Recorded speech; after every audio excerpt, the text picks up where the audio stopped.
Welcome to SDSPA's 2023 podcast season. I'm your host, Laura Kaler. South Dakota Specialty Producers Association is made up of growers, consumers, and others interested in producing, marketing, and supporting South Dakota specialty crops, meats, and locally made products. This podcast is made possible through a specialty crop block grant SDSPA received through the SD Department of Ag and Natural Resources. This season, our podcast theme is Grown Here, how South Dakota producers are growing their specialty crops. Today, we are talking with two growers from opposite corners of the state who have a similar focus of not only growing healthy foods, but doing so in a way that is organically certified.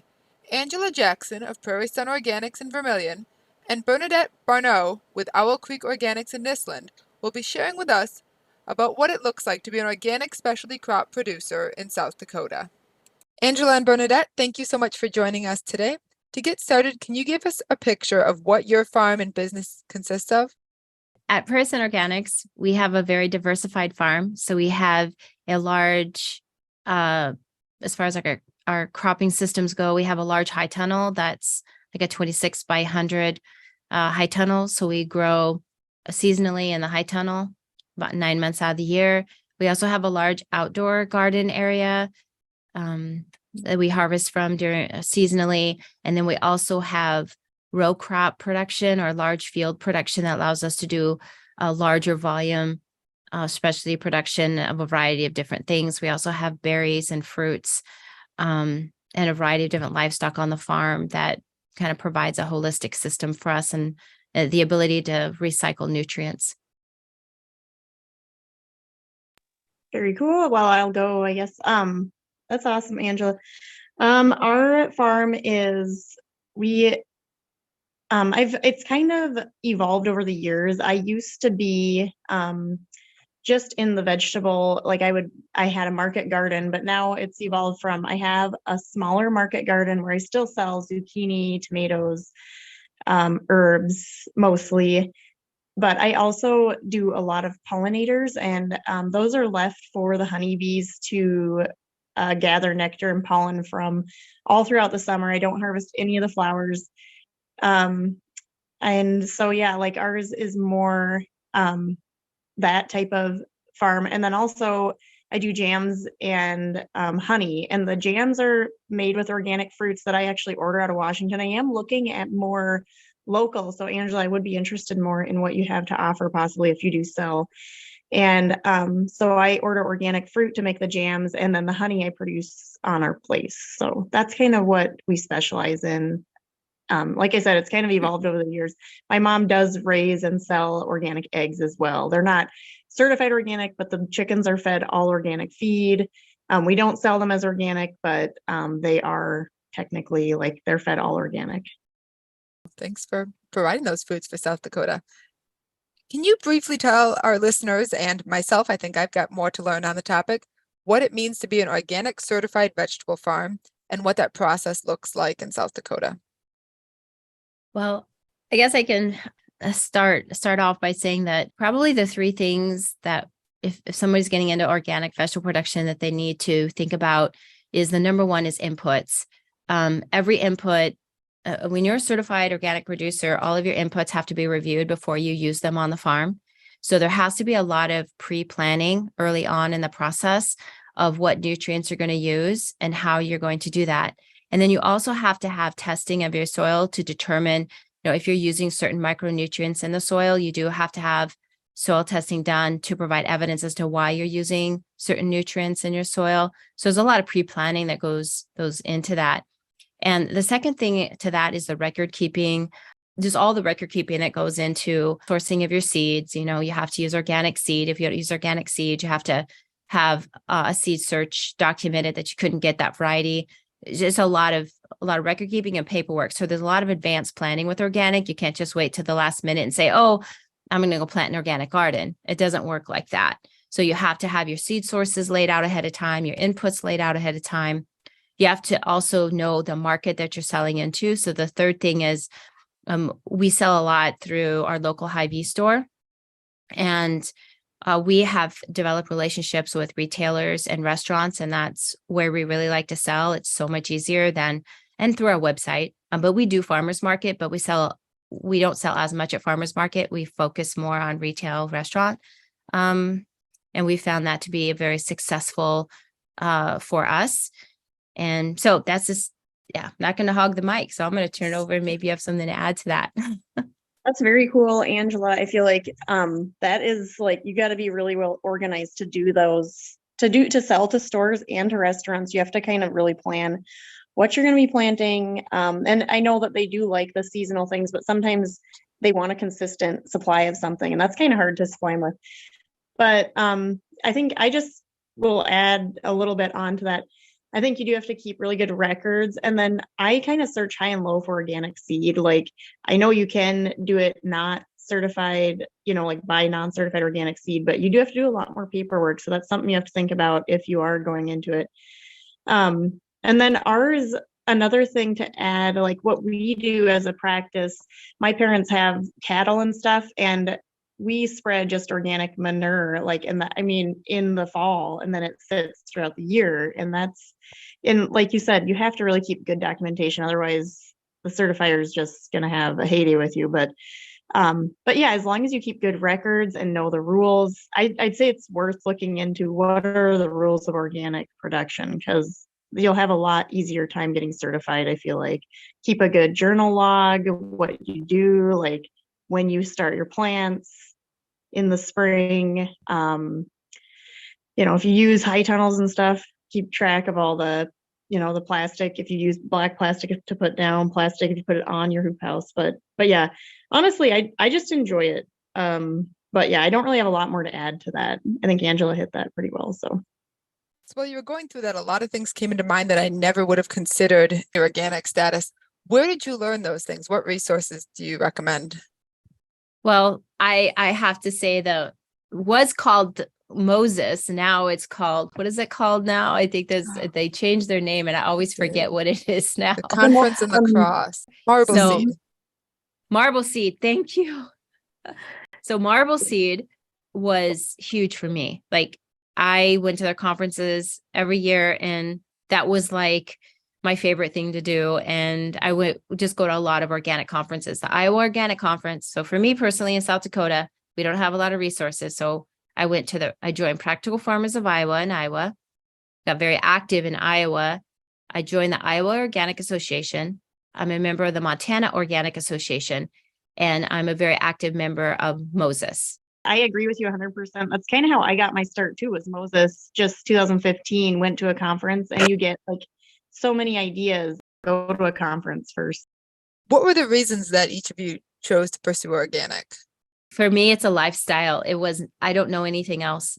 I just don't know. I've always farmed organic. My father came from a conventional farming background. My grandfather was a farmer, and our family's been farmers for hundreds of years.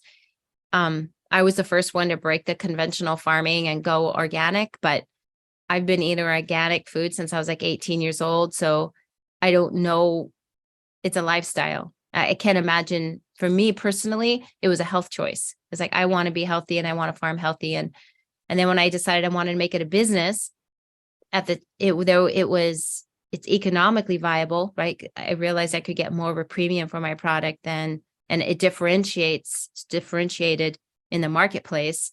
So there were marketing reasons and there were obviously financial reasons that our family made the decision. Eventually, my dad got on board. He wasn't always on board at first. He's like, this is hard work. He didn't like pulling weeds by hand, but it was something we decided to do as a family, and it was the right decision. And we're really glad we did it. That's awesome. Mine came from my dad. His background he is French, and like in his part of France, his family is very big into organics. And my dad became an organic inspector in 1999. And we just have been, since then, like, we buy organic just to support the organic industry sometimes. Like, yeah, sometimes an organic can of olives is $1 more, and we can't produce stuff like that. But we're like, you know what? Every bit that you spend or produce supports the organic industry. Like, whether you're buying seed to start your garden, whether you're buying food that you can't produce that time of year. We just always focus on organic. And like Angela, I'm just really a health fanatic, and I want to feed my body stuff that has no chemicals. So that's kind of where it came from. Why do you feel it is important to be organically certified rather than just following those practices without that certification? There's saying that you're organic, and then there's the organic seal. And to me, unless something has the USDA organic seal, I don't believe it's organic. So like organic, and for some people, it's very important. So it is for me. It's an integrity thing. The certification is just it's a verification that you are using all organic practices without chemicals. And yes, it is a harder way, but it's also a better way. I'm like Angela, I'm of the belief that I think it's kind of the way of the future. Like, I don't think chemicals are sustainable. So It is also for me the use of the seal. And I feel like also I support the seal. I support what the seal stands for. And I want to promote the seal in the marketplace. And so everywhere I go, I talk about the importance of looking for products that carry the seal because of the guarantee. I mean, we have to go through annual audits and inspections. We're held to high standards. The organic rules are not easy to follow, and for a reason. Yeah, I imagine there's many producers that say they follow organic techniques without being certified that mean well, and that's, they're working towards that, but maybe without recognizing it, they're actually missing the mark on a few things. I basically think that it's kind of like being, and this is kind of comparing something like a certified teacher to someone that's not certified. It's like, you just can't say that you're certified organic when you're not. And we pay to be certified organic because it does hold you to a higher standard. Your vegetables are grown without chemicals, and it's just verified. So yeah. Yeah, you hit a very good point there. You hit the word. It's verified. It's verified that what we say it is, it really is. Have you guys noticed any difference in things like your soil since switching to organic? Yes. And I'm going to add, this is where I'm going to kick on the regenerative piece. So we were farming organic, and we were on a 4-crop rotation, and we were doing a lot of tillage, and it was just tearing our soils up. And we're like, hey, we got to stop this. We got to change this. We went regenerative, and we went regenerative organic, which is has even stricter rules, especially for protection of pollinator habitat. So for us, yes, we saw prolific growth in animal habitat. I don't know how to describe it, but especially pollinator habitat. Beautiful songbirds and just beautiful butterflies. Everybody's like, we don't see those on our place. They all come into our place and they hang out at our place all the time. So it's the beauty of the diversity of life. And then in amongst that, when I talk about soil health, when we started bringing animals onto the land and we started doing a whole cycle nutrient balancing system instead of just doing crops without the animals, we weren't doing it right. When we went regenerative and we decided we were going to integrate animals into our system and we're going to stop tilling the soil and do like no till, minimum till, it was night and day difference. Our organic matters just poof off the chart, just soil health, microorganisms. Our soil analysis is the best it's ever been in years when we decided to make that change 3 years ago. But that's exciting for your dad too, to see that he took the jump of going with these changes and now his land is being preserved in that way. Yeah. Unfortunately, my dad passed away a few years ago, so he wasn't able to see this next big leap. My dad was there with us though to the very end. He was actually with us for our last corn harvest, and he didn't get to see this next level. And we just really felt like we were doing a lot for the land, but we wanted to do more. And so going regenerative was the next step. And we're so glad we did. Mm-hmm. That's really cool. We do the same, my dad has fields that haven't been redone in like 15 years, 20 years, because, the alfalfa keeps coming. And like Angela said, the pollinators that you get, like last summer, I saw a hummingbird moth that I've never seen before, and like bumblebees, like every kind of species. And I just feel like we've never done anything different, to be honest. So soil health, it's based on, yes, like, bringing animals onto your place after the hay has been taken from the ground. The animals come back in and put manure on naturally, and then you till it, or no, well, my brother, what is it called? He uses a harrow, so it's technically not tilling it, but he does it to break up the manure in the spring. Mm-hmm. And so, yeah, we don't do a lot of like redoing fields. And if we do, it's like one every literally 5 to 10 years. So then there's all of the others that they're never really redone. And I recently bought 25 acres that there's never anything done to it. Like, there's literally the only thing that I might possibly do is a garden, and that's going to be the only soil that's disturbed there. So, but the soil is definitely, I mean, there's just so many things in the soil that I need to learn more about it, but it's like microorganisms, and there's so many in organic soil that it's just crazy. So, I mean, there's no way to, it just is a little bit sad that people are using chemicals to like destroy them, because, it's something you can't replace, or it takes years to bring it back. Is there anything else that you've noticed that have been these awesome things that have happened on your farm? Or I guess if you're not making the change, but just things that you recognize on your farm that other farms don't have because of your organic practices? I'm gonna echo also pollinators. I mean, we have species of bees and butterflies and hummingbirds and songbirds that nobody else sees around, and they're wondering how is this? And so it's this beautiful place of diversity. They just naturally come because they know it's safe. They know that, like, they just instinctively know that we don't use toxic chemicals. And so everything on our farm is pollinator friendly, so they can come in. It's like a plethora. And we have a lot of bees on our farm. We have a neighbor who's a beekeeper, and where do all of his bees go? On our farm.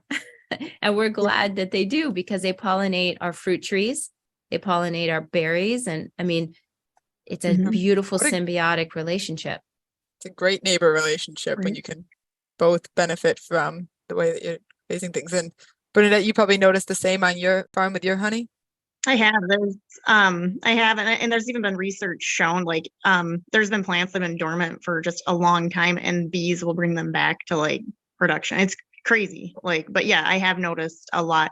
And my, bees are good for alfalfa too. You get higher production yields with bees. So yeah, that's awesome that you have that, Angela. And I really enjoy it, because honeybees are something that are very interesting to me as well. So if someone is wanting to see those advantages on their own farm and give organic a try, what are some produce items or plants that you recommend they do try starting off, or some maybe that they need to hold off on and that can be a little trickier? I always, when I'm talking to farmers that are interested in getting organic, the first thing I tell them to do is go into alfalfa. There's the easiest way to transition a bare piece of land is to first put it into alfalfa. And that's what we did when we bought our land. It was in alfalfa. It was a blank field, and it was the best choice for us. It's a revenue pull a little bit the first couple years. You'll have to plan for that, but you'll get it back. You're going to reap the rewards that first year. Oh, let me tell you, our yields on our corn and soybeans after that were twice what everybody else was getting. And so there's a pullback, right? Those initial couple of years, but you'll get it back. When you get that first harvest, you'll be able to go into the bank going, oh yeah, I love this. Because we made twice as much, we made up for it, is what I'm trying to say. You're going to make up for it because you're going to make twice as much money. So most of ours is already alfalfa fields, but for me, as far as vegetable production, some of the easiest things to grow, it just depends on what you put into it. And I like Angela said, I would go to the Moses before you even start, just because you'll get so many ideas. But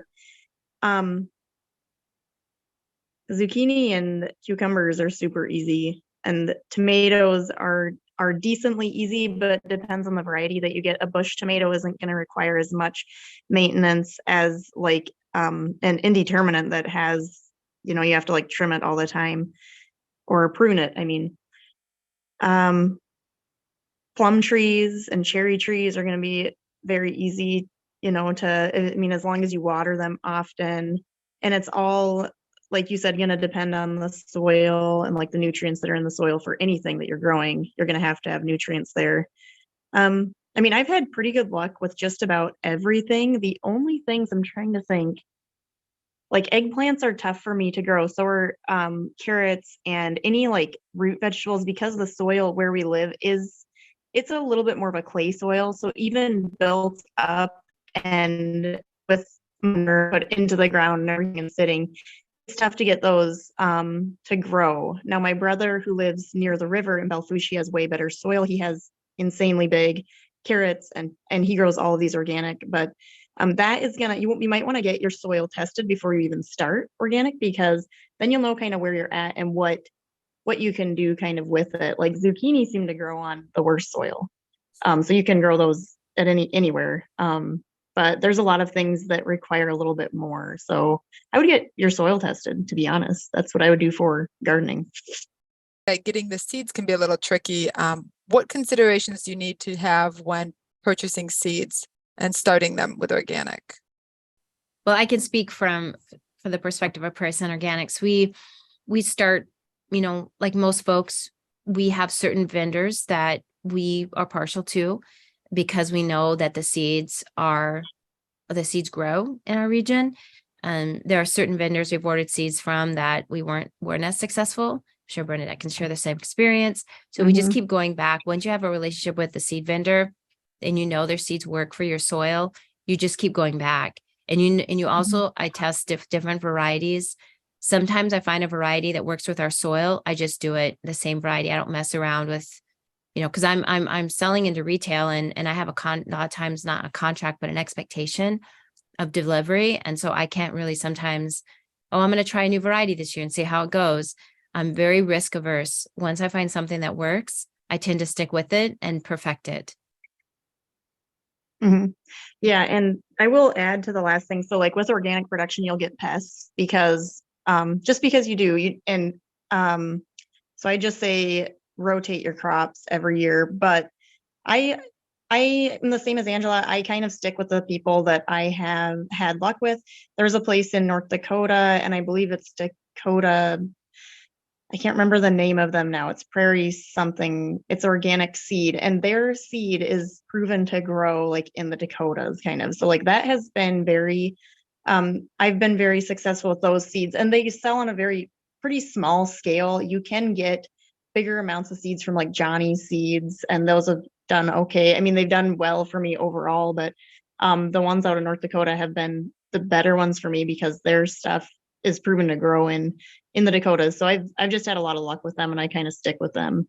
So makes sense that buying from within the region would have better luck. Okay, and my next question is super generalized because I'm sure that each crop is going to be a little bit different. But what are some different techniques and things that you're using throughout the growing season with your specialty crops that are organic? Okay, so one of the things that I have run into numerous times that I've had conversations with is seed starting. So we do not buy transplants. We start all of our seeds in our own custom greenhouse. We have a hothouse that we use. So we'll start our seeds in the hothouse. We're getting ready to do that pretty quick here. And we use an OMRI approved soil starting medium, which is also approved by our certifier. And so I have seen more times than not, people do not use, they just go to Walmart, buy some Miracle Grow potting mix and decide to start their seeds and find out that, oh, guess what? None of these products can now be sold as organic because I used a starter that wasn't approved. So starting them, we start by transplants and we do direct sow some seeds, and we're pretty we sow by hand, we transplant by hand. We use black plastic for some of our cucurbits and our vining crops. It helps to get them started. I know that the plastic isn't sustainable, but I haven't found a really good biodegradable mulch that I'm super happy with right now. So I just use the plastic and then remove it. I try to buy compostable plastic as much as possible. I do too for the cucumbers. You almost can't get them to produce in our area without it because I don't know if it just doesn't get hot enough or what, but yeah, when you use the black plastic, it does. And it is, or I mean, it is organic as long as you pull it up every year. But yeah, like I agree. Go ahead, Angela. Sorry. Yeah, no, that's fine. So I think that what we try to do is try to cut down on the labor by being weeds get out of control very fast in the spring when you're not using, you have no options in the toolbox with herbicide sprays. However, you talked about tools in the toolbox. We do use, in some cases, we use a vinegar salt spray in a bottle. And we also, for some of the weeds, to spray right on the weeds. And then we also have a flame burner that's extraordinarily effective. I love that thing. It's my little burner torch, and I carry it around, doot, doot, doot, and hit all of them. We'd use it. We go through a lot of, it's not, again, propane, not sustainable, but so is my back medical bills of my going to the chiropractor is, the medical bills going to a chiropractor is not either. So we have to balance it out. But weed control is huge. You've got to get ahead of it, because if you don't stay on top of it, you will have yourself a lot of work down the road. So I don't know if that answers your questions. A pre-plant, I could talk about mid-plant and all the way harvest, but I think once the plants are up and growing, making sure that you're checking them every day. You're ahead of the bugs, ahead of the weeds. You got to stay ahead, not behind, but ahead of everything, and always be planning for what's going to come, not reactionary response to a problem like fungus and stuff, but trying to be more proactive by using companion planting and just daily observations of your plants. You just have to be way more involved with with what's going on in the garden. I agree. And the OMRI approved label for like starters, all you have to do is look for that OMRI approved like soil, and that's, and then you're okay. And you'll find one that works for you or for your starts. But yeah, that's something people don't really think about, is they just buy whatever. And it's like in organic production, you have to have that OMRI approved label or you can't use it. And then I'll just add on the weeding part, I'm kind of like Angela, stay ahead of it. If you don't stay ahead of it, your production will be very little. You won't get as much. You'll lose the plants in the weeds, just speaking from experience. And yeah, I actually have a small cultivator that was like $350, I believe. And I just go between the rows until the plants are too big that you can't do that anymore. And it works pretty well. So everyone has something that works for them. But when you get to harvest, what are you doing differently to harvest and prepare your vegetables for sale? We don't really do I used to be meticulous about washing like lettuce and everything, but to be honest, people are going to wash it again anyways. I say the minimal you do to them, the better. And I mean, if there is dirt, just kind of like brush it off. And we don't I harvest the morning of farmers markets, and I only sell the farmers markets on the produce. So yeah, we have a whole kind of a much higher level thing going on. We have insurance requirements and retail requirements that our vegetables have to meet food safety requirements. And we have a very stringent, I've done my GAP training. I've also had HACCP training. I've had a lot of food safety training, SQF training as well. Food safety is a number one priority on our farm. And so we make sure everything is meticulously clean. We pack in clean boxes. We sell usually in bulk cucumbers, bulk tomatoes. Everything is sold in bulk as much as possible. We don't pre-label, attach stickers to things. We used to individually sticker every tomato. We don't do that anymore. The grocery store will take care of that. So we don't do PLUs on anything anymore. We just sell in bulk in new, clean boxes. Everything is invoiced. Everything's clearly labeled as organic on our invoicing. We have a system that's completely traceable by PLU number from the store all the way back to the field that it was harvested from. Right. And see, that's like a really high up system. It's like, what is your goal in organic production? It's like, if it is selling to retailers, then yes, but if it is just to farmers markets, I mean, food safety is number one. But with farmers markets, people expect that you're just going to be picking it. And like a lot of I sell like zucchini, cucumbers, like larger vegetables. And yeah, they are clean of any dirt. But people know that it's being sold at the farmer's market. I don't really sell lettuce as much anymore, things like that. But I agree, it kind of depends on your goal. Like, what is your Yes. goal in producing organic? Yes. Like, are you going to be selling to retailers? If you are, then yes, you need to go through that whole system like Angela has developed. Like, I mean, PLU stuff, that is a lot of work. And I know, I mean, but it just depends on what is your goal.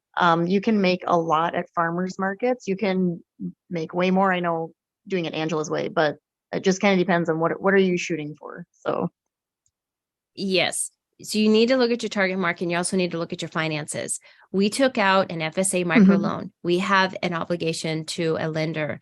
We have to report with financial reports to FSA every year. We have to have, go over our finances with them. We work closely with FSA on many different levels, but if you're in this for the money and you've taken out money and you've taken out loans, you're going to have a banker that you're going to have to answer to, and he's not going to like, oh, you're not making any money, so that's not good. Yeah. So you have See, to. and I'm working on the PLU system. I'd actually like to talk to you about it, but mine is more with like my jams and honey, and I already sell them to retailers, but right now I don't have the PLU for them. And these are smaller retailers that I keep track of the sales meticulously on Microsoft Words and all that. And I do like keep track of everything I sell, but I have not gotten the PLU yet because it is expensive to get that. Am I correct? It's about $1,000 an item. Yeah, we purchased ours many years ago. We have a full set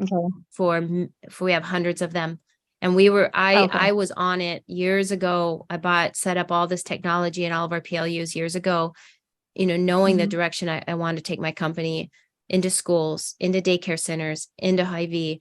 That was my goal from day one. So when you're planning your farm, you kind of need to say, what is my goal? I like retail because I can sell it all at one time. I can deliver it. They take everything I got. They take the seconds and put them on the salad bar, and it's a lot less loss for me. That's very cool. Congratulations, because that's very hard to do. That is not an easy task. So I will say. And I imagine another difference between your farms might be with the geography of having labor that you can hire to help as well. And maybe I'm wrong, but I'm assuming Angela probably has more people available to hire through the growing season to help out with some extra tasks to free up her time. But well, we live near a college town, and we do have the blessing of having a community who's very supportive of organic agriculture and organic farming, and who purchase organic.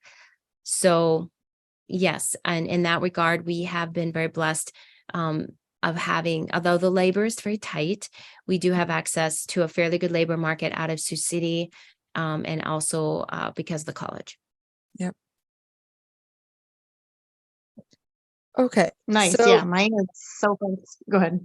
Mine is so far still, it's just me. Like, I don't, like I haven't gotten into like hiring yet. And so like, I think I'm still exploring kind of like, I'm learning more and more where I want my business to go kind of. It's very useful for you, Angela, that you knew kind of like in the beginning what you wanted to do. Sometimes you just start like, and I'm just talking about anybody, sometimes just start and it's like, you just don't know where it's going to go. And some people know exactly where it's going to go, and both are fine. what challenges does South Dakota have when it comes to growing food organically? Angela, I noticed that you mentioned you're part of an organization in Iowa and Minnesota and Montana.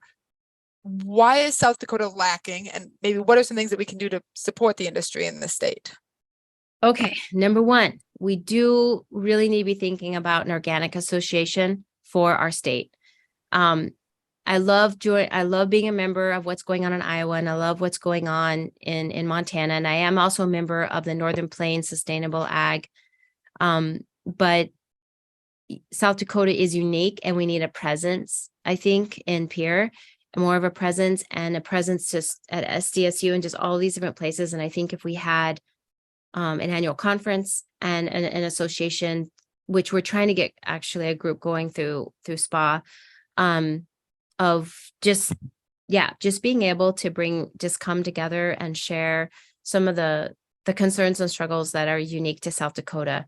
And it's not just our soils, it's not just our climate, it's not just that. I mean, it's the people climate, it's some of the challenges that we have as growers, just trying to promote organic and to be able to protect our way of life and not feel like we are, there's just a lot of misunderstanding, I think, still about organic agriculture in South Dakota, especially with the Department of Ag. And I think everybody could need a good education on just what organic can mean to South Dakota. I gave a presentation a few years ago called what would it look like if 1% of the land in South Dakota was certified organic? I don't know if you guys ever had a chance to see that presentation. It was phenomenal. So I did all this research and study, and I actually did an economic impact analysis of what it would look like, both intangibly and tangibly, to our communities if 1% of our land was certified organic. It was tremendous. It was absolutely mind-blowing, both intangible and tangible benefits it would bring to our state. But to reach a goal like that would mean that all of us collectively, conventional farmers, sprayers, organic farmers, we all need to sit down at the table. And so that's why when I formed the South Dakota Pesticide Drift Working Group, that drift is the number one reason why a lot of vegetable producers cannot meet their goals.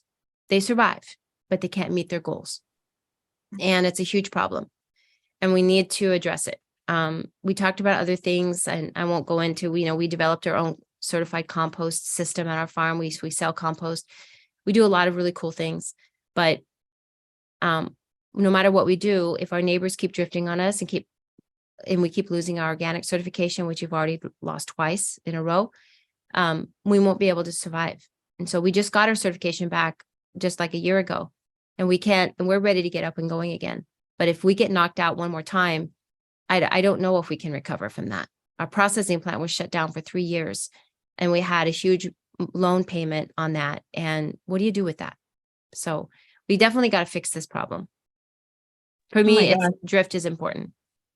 Yeah, I agree 100%. I had no idea. Well, my dad and my brothers do speak about that drift and things like that. It is a huge problem, but I think you're right, Angela, with forming something where it's like going to educate people that are not organic, where, it's not like a threat to people. It is, I don't know, like, I mean, like, I think you'd know more about it because you're on more of those boards, but I just think there's such a misunderstanding with organics and a little bit of hostility. I'd say in some cases, I'm just speaking from certain neighbors, and certain ones are fine. It's just that it's almost like a hostility towards the fact that you don't spray. So we do have a noxious weed called Torycress. It's on my parents' place, and we do need to control it a little better than we have, but the county will send us letters threatening to spray it without our approval if we don't get it under control. And this is land that nothing else grows on it except for, it's just terrible land. It's very dry. Grass grows a little bit. There's such pressure from the state and the county to spray it. And so, and like Angela, it's then you lose your certification, so we almost need a support group for stuff like that. Both of you mentioning the community piece I think you're right. I think if through SPA we can start a group for organic producers to network and provide support, that's a great idea. So if somebody does join SPA, make sure you check the box that you're interested in organic certification or production, so that way we know to connect you with everyone. If somebody's looking to start in organic production, and I'm assuming one of the suggestions you're going to have is going to the conferences, is there anything else that a producer should do if they're looking at getting started in this route? Get a mentor. For me, it's get a local mentor, somebody who's already farming organic in South Dakota that can spend time with you and help you. Mm-hmm. Right. Either that or go work on an organic farm for an internship or something. Yes, that's what I would say. Yeah. Had either of you worked on organic farms prior to starting your own? No, yes. Go ahead. I didn't. Yeah, I did. I had the opportunity to, yeah. Mm-hmm. Nice. And Bernadette, I suppose growing up that kind of when you were working from home that was Yeah, organic farm? but I would recommend working on one because there was so much I could have learned even though I was raised on one. Like I would recommend working with someone, even if it's for a month. You don't have to do a whole summer or anything, but a week, a month, just to get some ideas. Are there any other thoughts that you want to share with listeners today? Go to a Moses conference. Go to a Moses conference. Yeah. Perfect. All right. Well, thank you for our listeners for tuning in to the South Dakota Specialty Producers Podcast. And until next time, keep growing.